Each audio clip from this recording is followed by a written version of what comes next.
Hi, everyone. Welcome to our guest lecture speaker today. We'll be starting shortly. Just waiting for everyone to kind of shuffle in.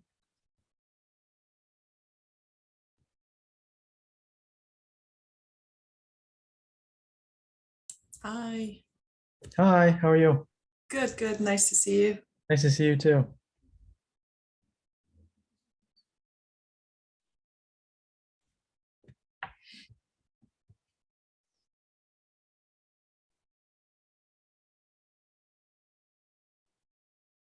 Hope everyone's doing good today. It is a bit rainy in Vancouver, but not as cold as yesterday. As long as there's no rivers pouring down on us.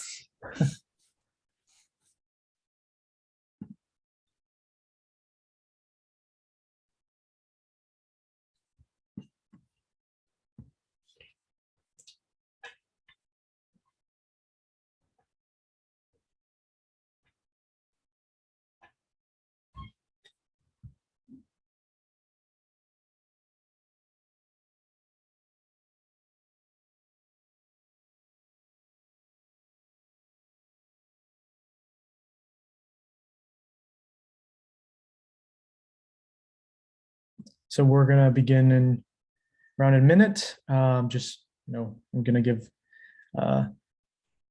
some waiting guests some more time to kind of settle in, and then I'll begin this presentation.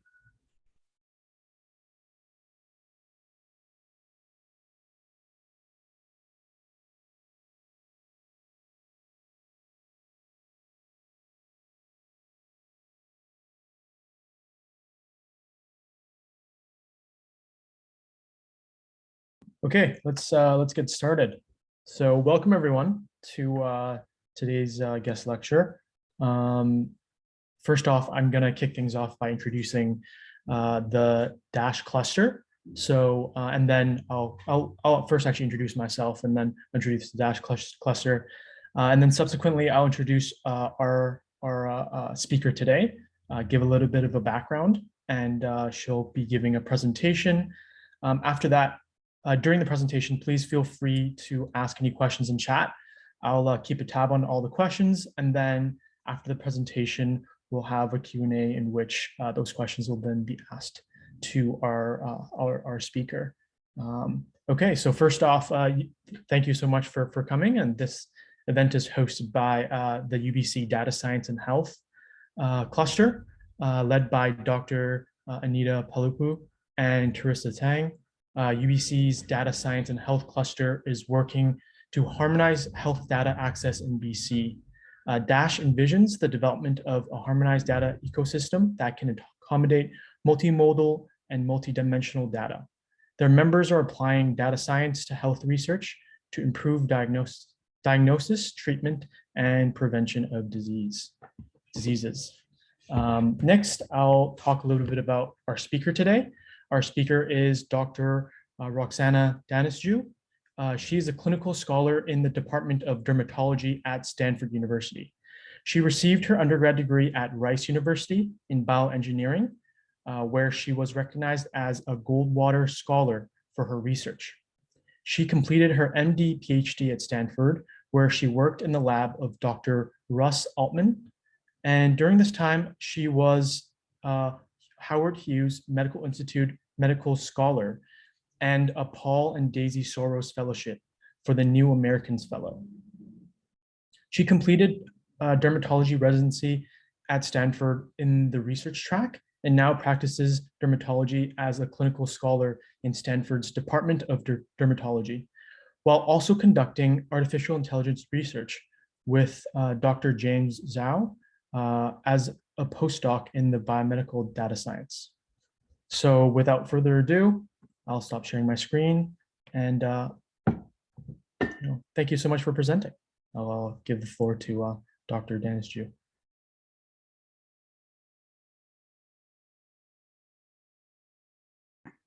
All right, thank you so much for having me here. And thank you for that lovely introduction. I'm very excited to chat with you guys. Maybe one day in the future, I would have loved to visit Vancouver someday. I've heard it's beautiful. I've not actually been out there yet, even though I'm on the West Coast in the Bay Area. And I do go to Canada a lot because my husband is Canadian, but his family lives in Toronto. So today I'll be talking about artificial intelligence in dermatology. I'll be talking about some opportunities and pitfalls, and I hope that we can generate a lot of discussion. There will be time left at the end for questions. And so let's go ahead and start. So conflicts of interest, they're listed here. They are not really related to the subject of this talk. So I know we have a mix of clinicians and computer scientists in this audience. And so there's always a challenge when you're trying to balance giving a talk to two different audiences, which is something I end up doing a lot because I myself sit at this intersection between dermatologists and data scientists. And so I apologize ahead of time if some things are very simplistic and obvious. It's to make sure that I cover everything for all groups. And one thing that I learned from spending so much time with computer scientists is it's not obvious what dermatologists necessarily do. So, you know, I have to put a reference to the Seinfeld joke where he was dating a dermatologist and she says, you know, you call yourself a lifesaver and I call you Dr. Pimple Popper.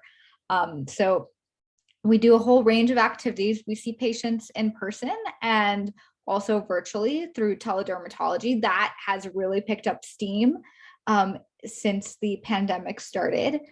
We check patients for skin cancer. We perform biopsies and excisions. We diagnose and treat common skin diseases like acne, atopic dermatitis, hair loss. But we also diagnose and treat very complex skin diseases like psoriasis, cutaneous lymphoma, cutaneous lupus, dermatomyositis. We help manage the cutaneous side effects of chemotherapy. We also diagnose and help manage life-threatening cutaneous drug eruption. So far more diverse than, our tasks are far more diverse than I think sometimes the like machine learning version of our tasks make things appear. So I just wanted to give a quick overview of that. I myself became interested in artificial intelligence research a couple of years ago, and it was kind of spurred by this flurry of news articles that I was seeing, you know, man against machine, the AI is better than the dermatologist, Google saying that they can diagnose skin diseases, talking about the AI doctor will see you now. And of course, we know that usually how research is portrayed in the media has some disconnect from what's going on in reality. And I was interested in the reality and helping shape the reality. And in response to sort of all this wider discussion that was happening, the American Academy of Dermatology put out this position statement on the use of AI in dermatology and something called augmented intelligence, meaning that we would like to see AI systems that work hand in hand with dermatologists. Now, I will say as a practicing dermatologist currently, I get asked this question all the time. There are no AI systems that are actively being used in clinic yet. So despite all of these conversations, that's not something that's happened within the clinic.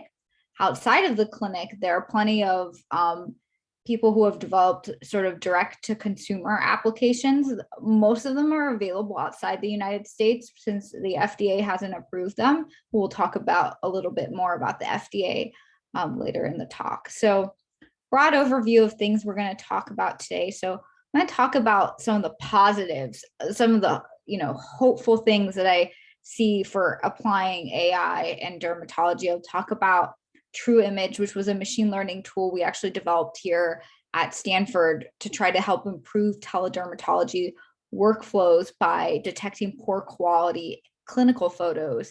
And then I'm going to discuss some of the challenges that I've sort of discovered from being in this research space and some of the work that we've done to illustrate those challenges and to hopefully help the community develop some best practices around developing AI for dermatology, particularly in the diagnostic space. So COVID-19 hit March of 2020 for the US. And I don't know what sort of happened there, but here we went through a period where basically everyone was virtual. So we had a 50x increase in digital visits. Teledermatology was something that existed. It was not something that was used consistently. And it just sort of exploded overnight. So, and since that happened, now we do have some in-person visits, but a lot of teledermatology has actually stuck around. So there's still a significant increase in the number of telederm visits that we do compared to the pre-COVID era. And one thing I noticed, because I was actually completing residency at that time, was that many patient photos that were sent in for telemedicine were very poor quality. And so with dermatology, you can't really make a diagnosis off of video because the video is not high quality enough to make that diagnosis. So you always ask the patient to send in a photo prior to the visit. And what ended up happening is that these photos, so many of them were not of sufficient quality, even with detailed instructions, is that they started asking the residents to manually filter through them and to call patients back whenever the photo was not good enough to ask the patient to send another photo. And so I did a back of the envelope calculation of how much time was spent based on knowing like the number, the average percentage of poor quality photos, the amount of time, and the number of visits that we had in a period of a year. And it was about 2,100 hours were spent on this manual task, which is important to do, because if you go into the clinical visit and you find out you have a poor quality photo in the clinical visit, you have to reschedule that visit. That's time lost. So we had this idea, when you deposit your check to the bank, you can get some feedback on the quality of the image. We want to develop something to help patients take better photos for when they send it to us for their televisits. And so the idea was that they would have this application that would analyze their photo and give them feedback on what they need to do, and then would allow them to submit once that they take a photo of sufficient quality. And we developed this using images from our own clinic, and we had clinicians label them according to their ability to make a clinical judgment, whether it was a perfect photo or good enough photo to be able to make the diagnosis versus not being able to diagnose anything at all. We also had them label skin tone so that we could assess performance across skin tones. And this is just a general overview of the algorithm. I won't dive in too deeply, but it's an ensemble between some classical machine learning methods and deep learning. And it's in particularly when we see a bad photo, we want to give information on the top 3 reasons why photos are bad, which includes sort of, blurriness, lighting issues, and issues with cropping. And so this was a retrospective analysis of patient data. And so, this is an ROC curve, and on the x-axis is the fraction of poor quality photos kept, and on the y-axis is the fraction of good quality photos kept. And so we had some reasonable AUCs above 0.8. And of course, you can toggle around where you set this threshold. And so, for example, if you want to throw out 80% of the, of the bad quality images, you can move this around to basically, or sorry, if you want to keep 80% of the good quality and throw out 60% of the poor quality, you can toggle this around based on your threshold that you want for the application. And the thing to bear in mind is when we say throwing out a good quality photo, it just means that you ask the patient to take the photo again, even though it was good quality. And so for us, the most important thing was to just weed out as many poor quality photos as we can, because that's what ends up taking hours of clinician time, versus like for patients, asking them to retake a photo is, just a couple of seconds. Now, I think the thing is that a lot of machine learning and AI applications thus far, you build something, you say, great, I achieved this AUC and I did this retrospective data analysis, and we think this is great, but that's not, that wasn't our goal here. Our goal here was to actually try to build something that we could implement to help reduce the burden of the poor quality images that we were getting. And so then we decided to ask ourselves how we could test this in the real, in the real world. And that, of course, is not an easy thing. So we ended up partnering with this company called Gradio that actually came out of James Zhu's lab as well. Gradio builds interfaces, really easy to use interfaces as for machine learning algorithms, so that you can share your algorithm with other people. And so you have this UI where you can basically test the algorithm out.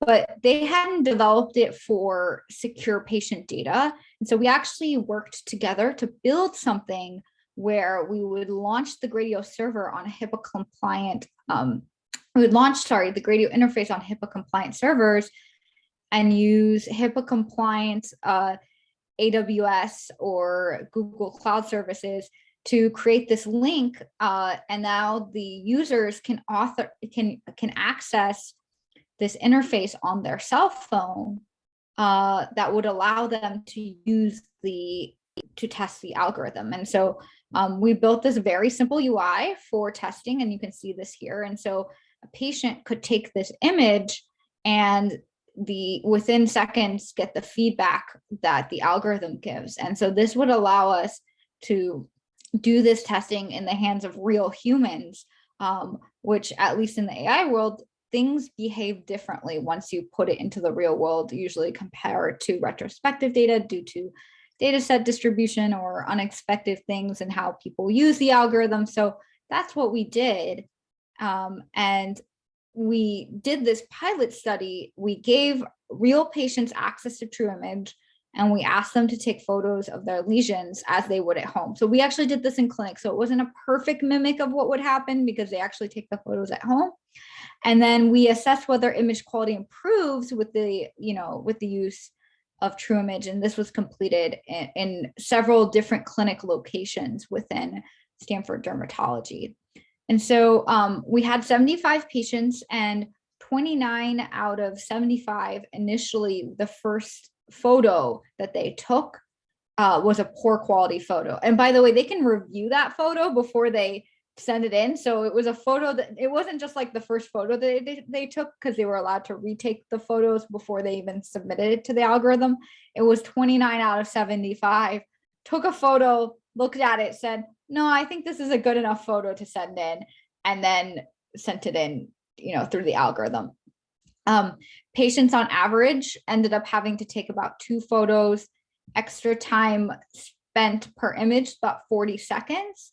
And across all the poor quality photos, we had about 1.2 improvement in score. And across the worst quality images, we had about 2.4 points improvement. And I know that that doesn't mean anything to you, so I'll actually show you an example of what that sort of looks like. And so this is sort of just a figure that kind of shows the same thing. So DNF are the worst quality, and you can see that the on the y-axis is the number of points improvement after using TrueImage for our patients. So you can see like the worst quality photos had the most pointage improvement. If you had a good quality photo, you didn't really have improvement, because TrueImage for the most part would just let you submit. And so we found improvement in a large majority of the very poor quality photos, which is what we wanted to weed out.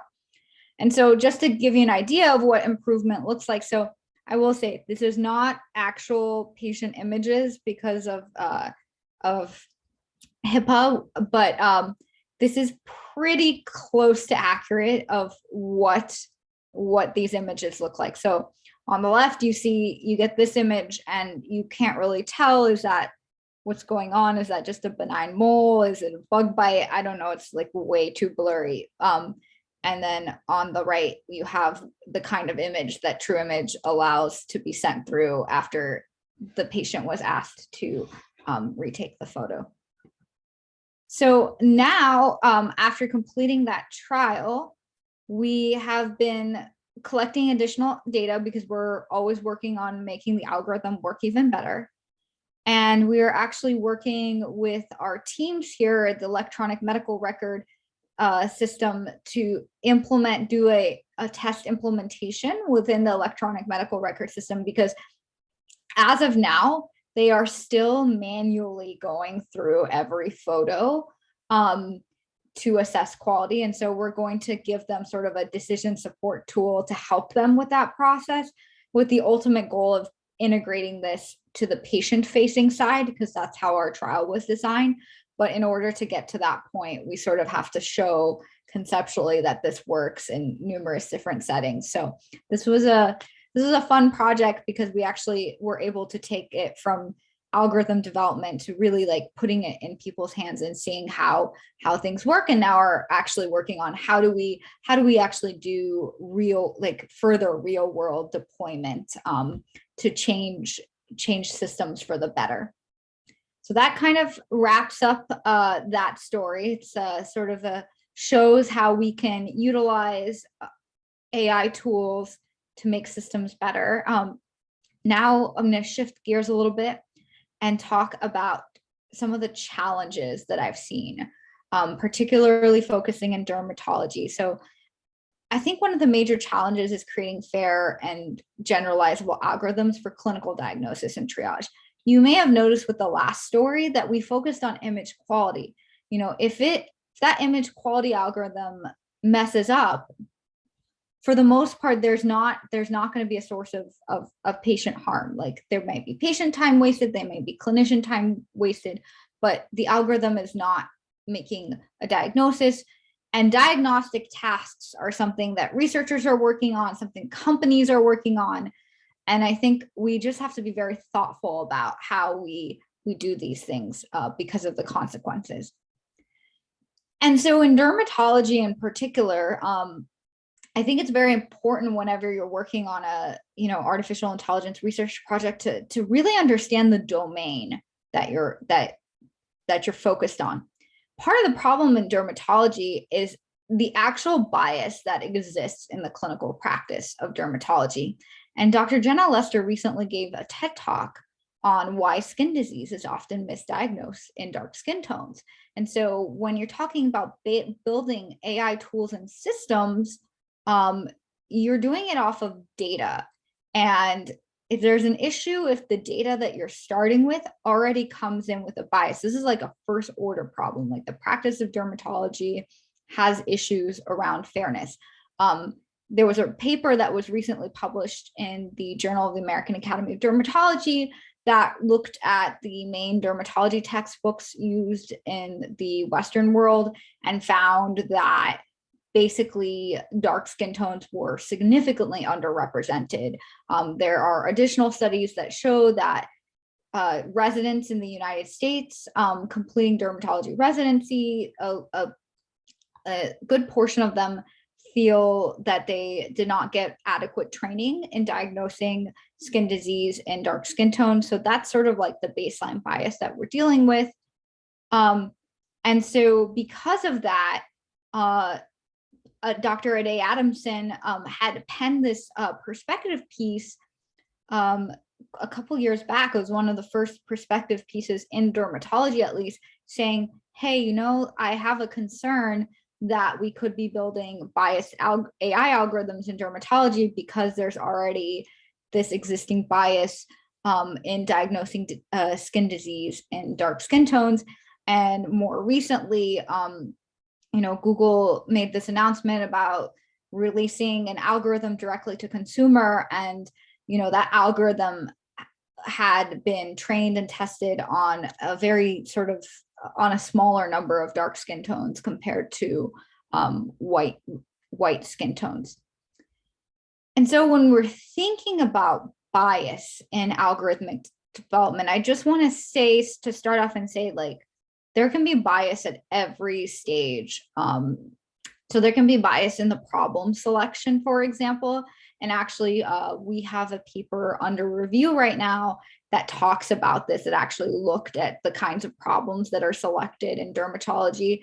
And it will probably not be surprising that diseases that are more commonly seen in light skin tones are the problems selected in AI papers in dermatology.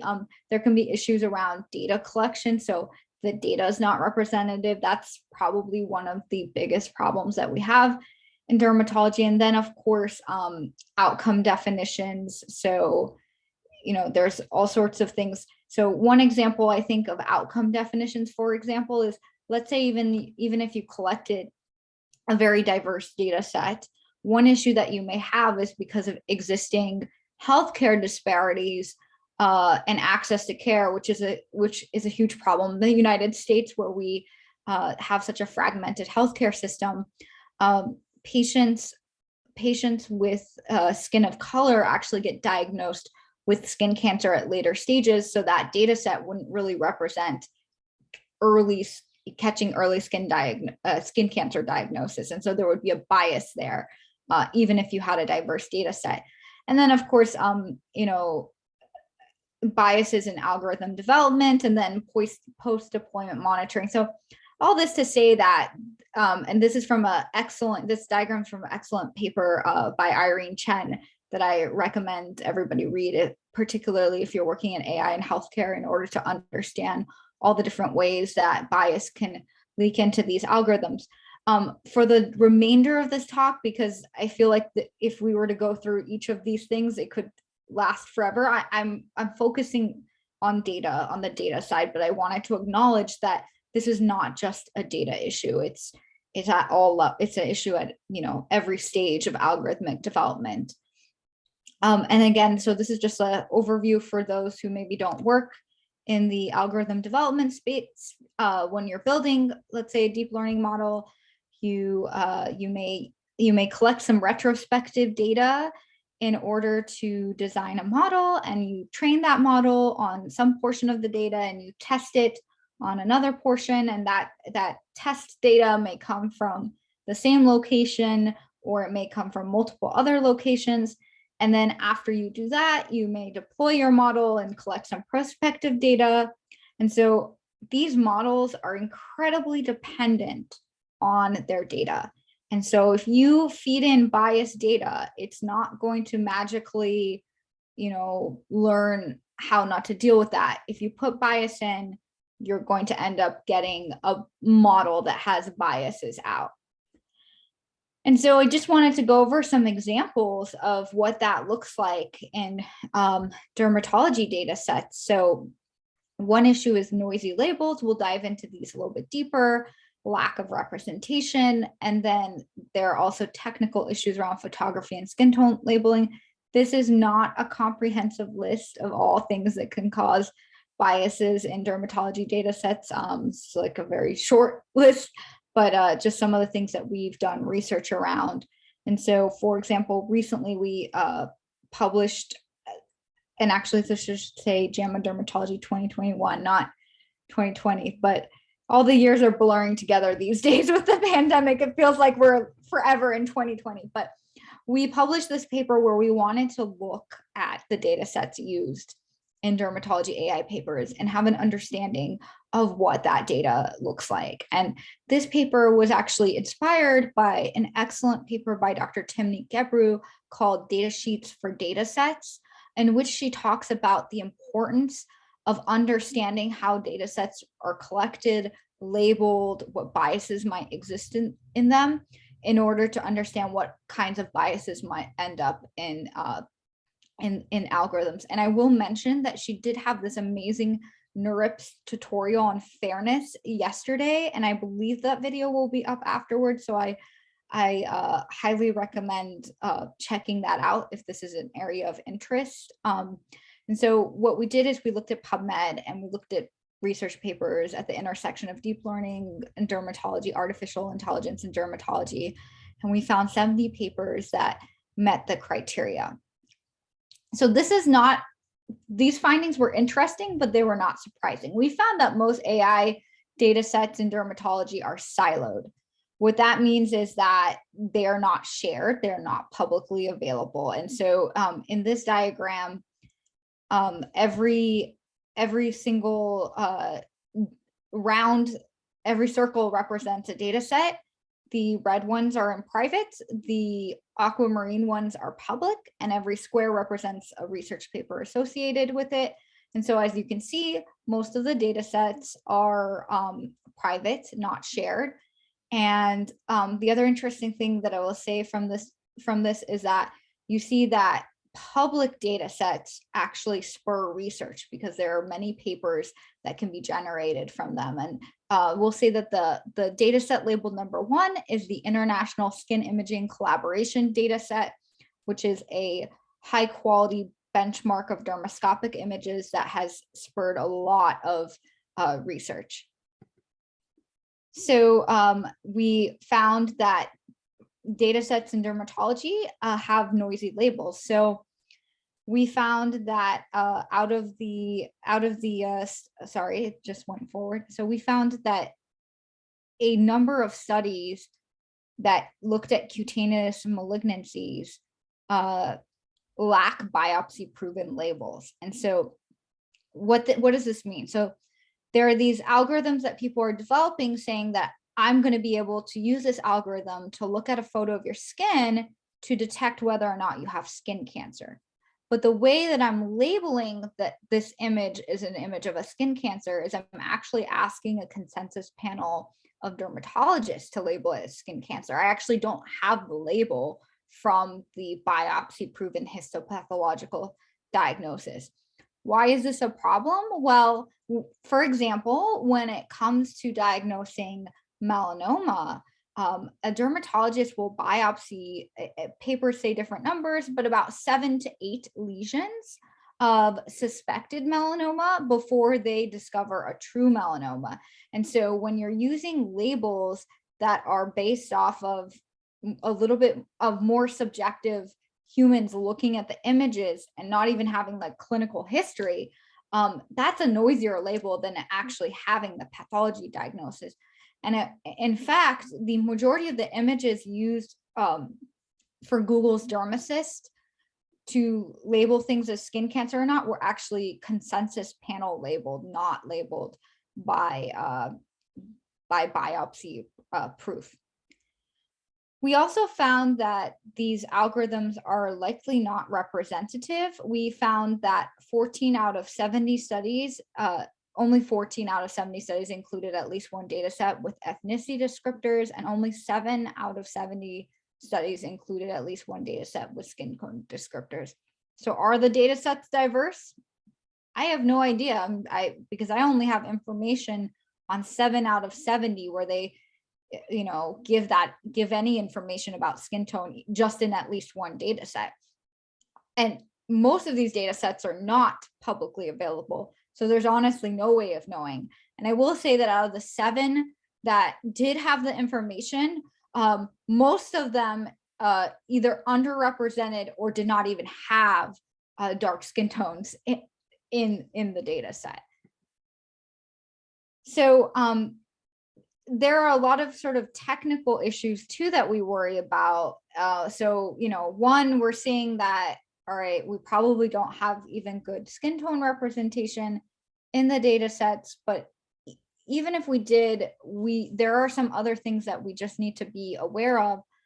And one is around technical photography of skin tone. So historically speaking, the way that color balancing was done were through these things called Shirley cards. And so they had these models, these light-skinned models, and the images were actually color balanced based on light skin tones. And so older photography before digital photography had this huge bias. Now, digital cameras, that technology presumably would make things better, but you can go online and see all sorts of reviews of people taking photos with different digital cameras or different cell phones and showing how their skin tone looks different across the different photos. And so there's still definitely differences.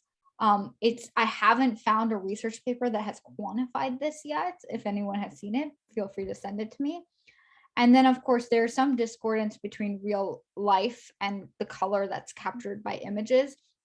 So a lot of skin tone labeling is done after the fact. It's done based off the images.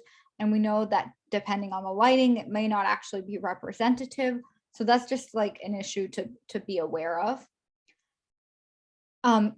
So there's an issue on the camera side. And then this is a paper actually that I was involved in with Dr. Jenna Lester, where we talked about the best practices for photography of dark skin tones, because there had been another paper that had come out in the JAD that discussed overall best practices for taking photos. And it turned out that some of the recommendations that they had given, such as using the flash when you take the photo, is actually something you never want to do when taking photos of dark skin, because it causes flash artifact. And so then the lesion becomes obscured by this flash artifact. And so there's different levels of issues when it comes to photographic capture. There are biases, as I mentioned, in the actual like technology, but then there's also biases in how all of us are trained. And to be honest, like until I worked with Dr. Lester on addressing this, I myself did not know what the best practices were for making sure that I captured adequate images across all skin tones. So, and then of course, there are issues of bias in our skin tone scale. So for the non-dermatologists in the room, we use this Fitzpatrick skin tone scale for quantifying skin tones. It was originally developed to be based on how easily somebody's skin burned, so or tanned. But now many people use it without asking those questions. They kind of like eyeball the skin tone. And when the scale was originally developed, it was actually only skin types 1, 2, and 3. 4, 5, and 6 were kind of added on later, and it doesn't fully capture the diversity of human skin tones.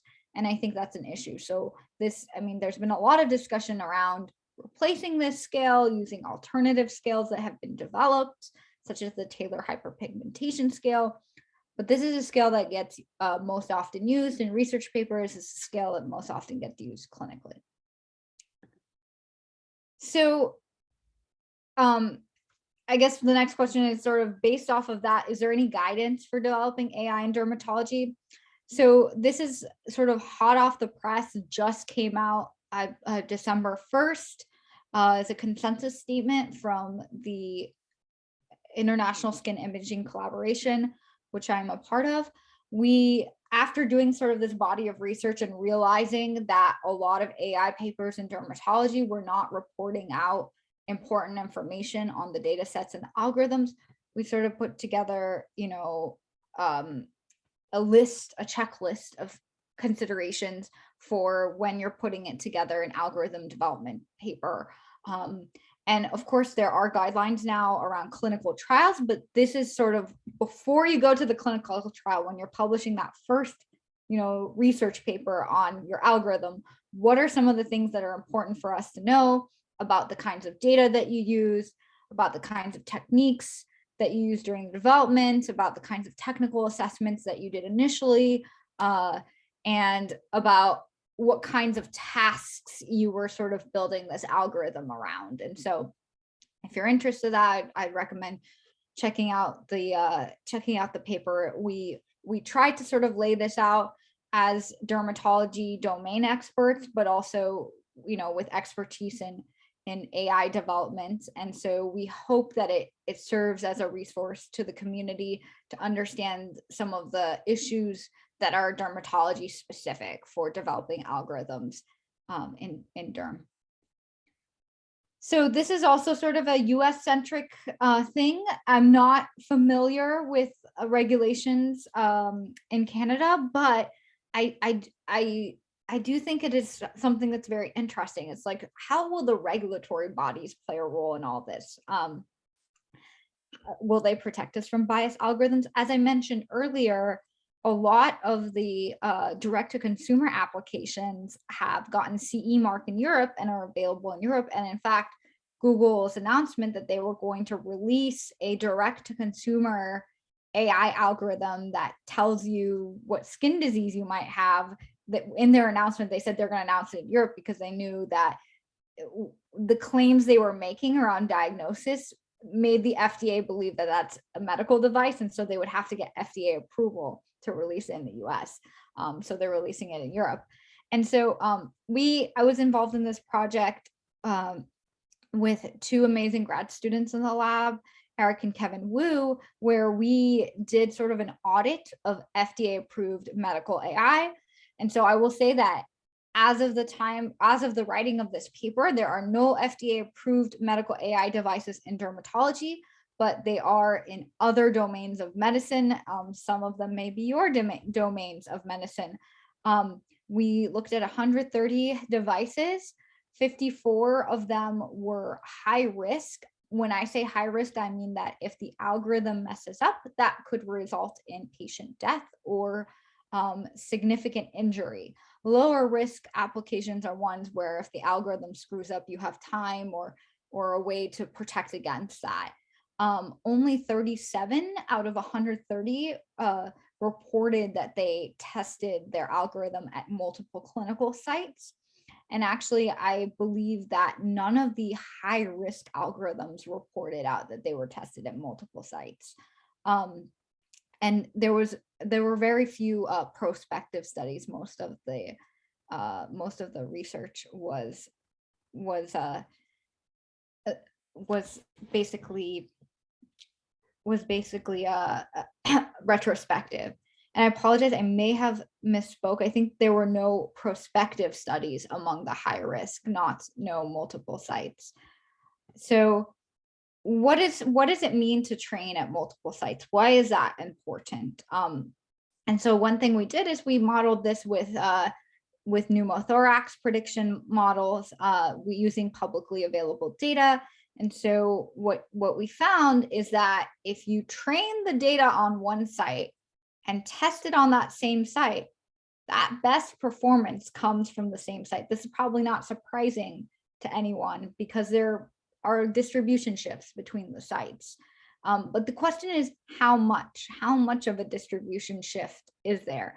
And that's what I think is really important to know. Like, how much performance drop off are you getting when you're training at one site and then moving on to another site? And you can't really have that information if you haven't, tested your algorithm at multiple sites.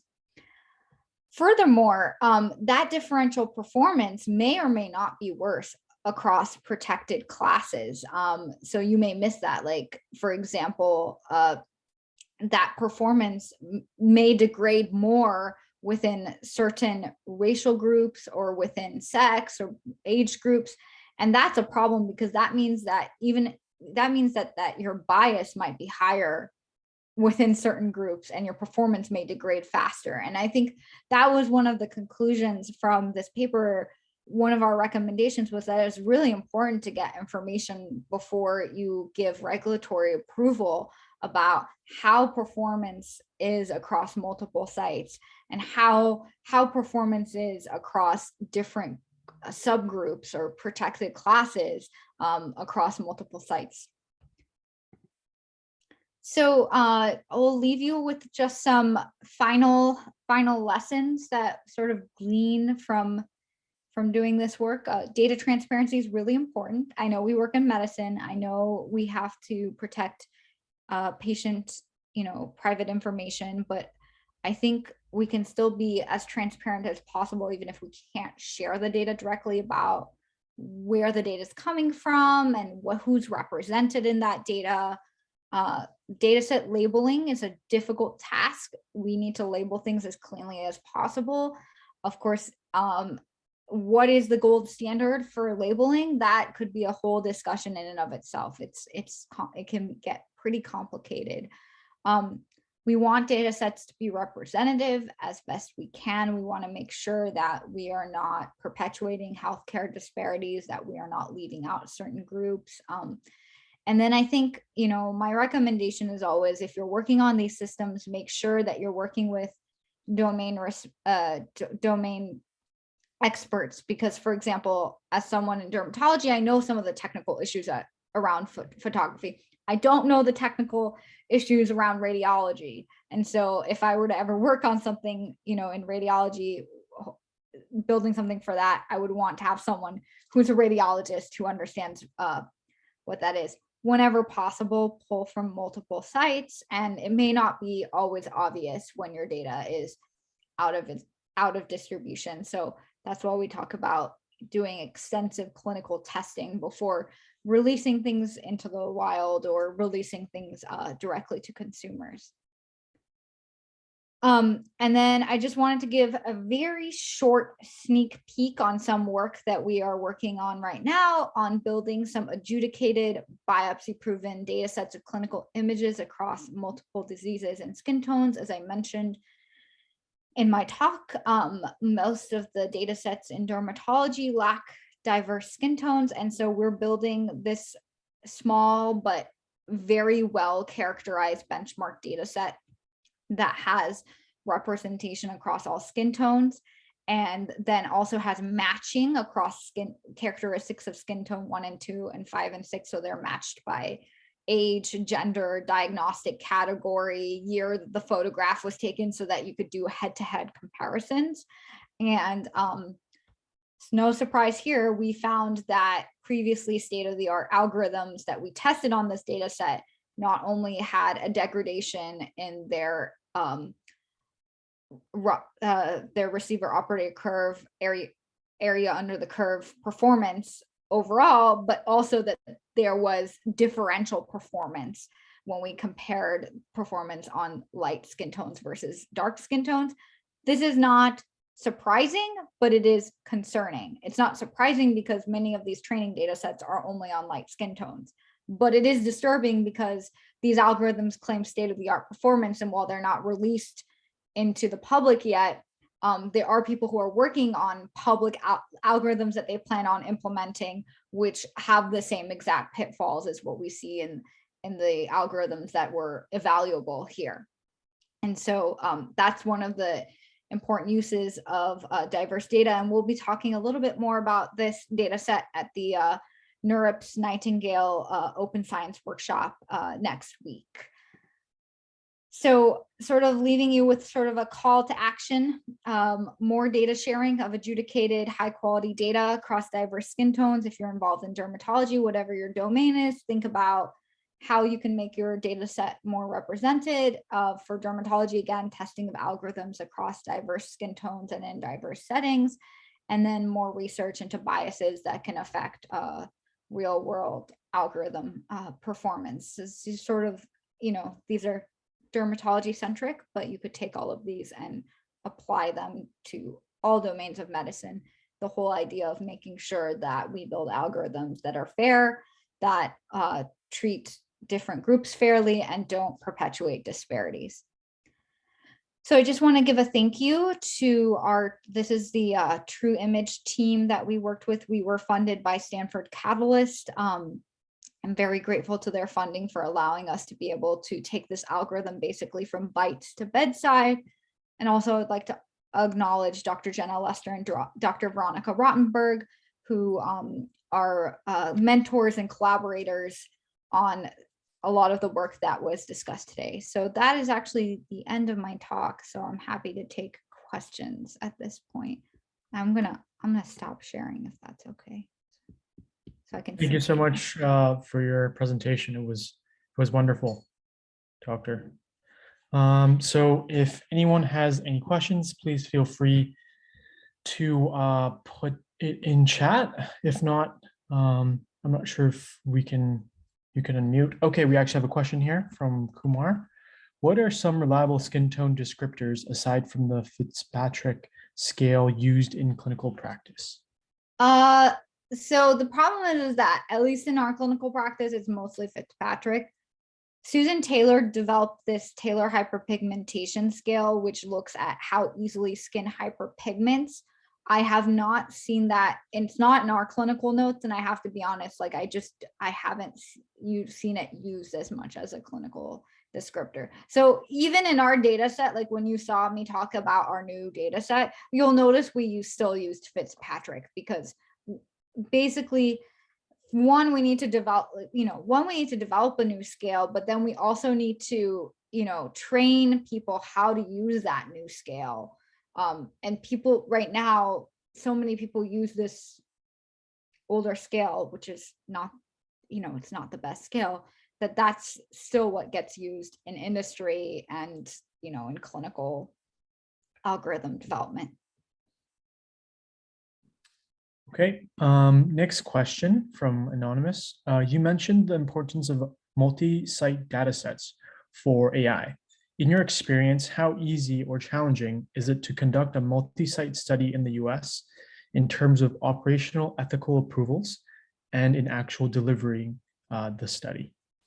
Yeah, so it's not easy, and usually because, sites will ask for, data agreements and data sharing. We do have one study that I'm a part of, but not leading right now, at Stanford, that has collecting data from multiple sites. There are thoughts around getting around that by using, federated learning models, where people build models in their own institution and sort of share the models with one another. It's hard. Anytime when you come with like multiple institution data sharing, it's hard. But you know what? Clinical trials have many times, like, they have to be multi-site clinical trials. And a lot of the papers that have been written, particularly on artificial intelligence, that's going to do anything that's diagnostic in the sense of a device, like needing FDA approval. I do feel like you do need some kind of clinical trial for that. Because you're dealing with a device at that point. And it also obviously depends on how risky that device is. As I mentioned, like some AI devices, if they mess up, the result could be significant patient harms. And I feel like those are the kinds of things that you definitely need a prospective randomized clinical trial with multiple sites, because that's what we would do with, a new drug, right? So I do feel like certain AI tasks do have to be held to that standard, particularly when there is risk of significant patient harm. Thank you. So the next question is, what do you think is the primary reason for siloed data in the United States? Is this something observed across different specialties? And are there efforts to mitigate this shortcoming? Well, I mean, there's always concern about patient privacy protections, which I agree with. You have to be careful that you protect patient privacy. But also, I will say that in the medical research enterprise, sharing data is not rewarded, unfortunately, which I strongly, as someone who believes in open data, I disagree with, right? So this is something I hear a lot, like, why would you want to share your data? Why don't you work so hard to create it? Why don't you just keep it for yourself and just keep publishing papers? Well, I don't feel like that actually has impact. I think, I showed the International Skin Imaging Collaboration had significant research impact, but it also helps in the creation of algorithms that could eventually be usable. And so siloed data doesn't have impact. And I think there are initiatives to try to share more data. I mean, I know at Stanford, from the radiology side, they have shared, that chest X-ray data set that we used in the FDA paper is just all openly shared, de-identified chest X-ray data. And I have an interest in trying to do more of that in dermatology. And so we need people sort of in the different specialties to step up and say, I understand why data sharing is important, to convince their colleagues why it's important. It's a different way of doing things. So like in the computer science and data science world, data is often shared. People build benchmarks, people share their algorithms. If you look at a lot of the medical research, people don't share, people don't share data, people don't share algorithms, people don't, there's not a lot of data sharing going on, which is actually, a big issue. Thank you. So the next question is, are there ways to quantify the degree of fairness on the FIT17 dataset rather than categorizing them into 6 classes? As for each class, also there is a degree of fairness in skin tones. Sorry, can you ask the question? Yeah, sure. Sorry about that. Are there ways to quantify the degree of fairness within the data set, within the Fitzgerald data set, I'm assuming, rather than categorizing them into 6 classes? So maybe there could be more than 6 classes. Yeah, so I think, we've actually had these discussions about building, collecting just data on skin tones and using unsupervised methods to reclassify and build, groups of skin tones that are distinct, that are not based off of the 6 classes, but it's not something that's happened yet. That's definitely been an area of interest, and even technology companies have talked about building their own sort of metric. I also want to say that I think that the classification of skin tones, the granularity that you might need in clinical practice might be different than the granularity you might want for device testing, right? And so human perception, I'm just making up numbers, maybe it's 12 different groups of skin tones, right? But from the machine perspective, it may turn out that you actually need more granularity because you are able to detect differences in performance. So you may need 20 different groups of skin tones. It's like an area of, I think, active research that people are interested in. And I've talked to several people about it. It's not something that we've solved yet. Okay, perfect. So a question from me is that with the reality that there's inherently unbalanced classes with the skin tones, because there is a minority population in the US and also in Canada, and there always, I'm assuming, will be. Is there a possibility to partner with kind of international partners to sort of have other populations taken into account? Maybe that could help with some of the biases. Yeah, we've definitely been contacted by international partners. The other thing is that we have a diverse population in the US as well. It's you just have to make an effort to get that data and to use it. So it's not like it's non-existent here, right? It's just that people aren't using it. But yeah, I think another bias is data all coming sort of from only a few institutions is a problem too, right? And so that there's a very sort of Western focused thing there, and that's not really fair either. In clinical medicine, that might mean that certain diseases aren't even encountered in the data sets because, for example, in California, we don't have very much Lyme disease. But that's very common on the East Coast. Now take that problem and make it global, right? There are certain diseases that we almost never see that happen in other parts of the world and that get left out. So it's not just the skin tone issue. It's a bigger issue than that. And, and we see this too in other domains of machine learning when we talk about sort of language models too. Language models are very English centric. There are not as many large language models that exist for languages that come from other parts of the world. And so I think the issue is much deeper than just the skin tone, but certainly we could collect more diverse data here. I do think we should have that data collection needs to be more international for more reasons than just skin tone diversity. Okay, thank you so much. And with that, I don't think there's any more questions. So thank you everyone for coming. And that concludes, unless there's any dying questions, but it seems as though there aren't. So thank you so much for speaking, I'll Dr. put my email in if people want to contact me. Yeah, I think there was one comment speaking about or talking about the paper in terms of the types of biases from I think it was in the beginning or semi-beginning. Yeah, I think somebody put the link to the Okay, paper. correct. Okay, that's perfect. If that's the Yeah, correct that's the paper by Irene Chen. Yep. Perfect. Thank you so much for confirming that. And thank you, everyone. And I hope you guys have a good rest of your Tuesday. Take care.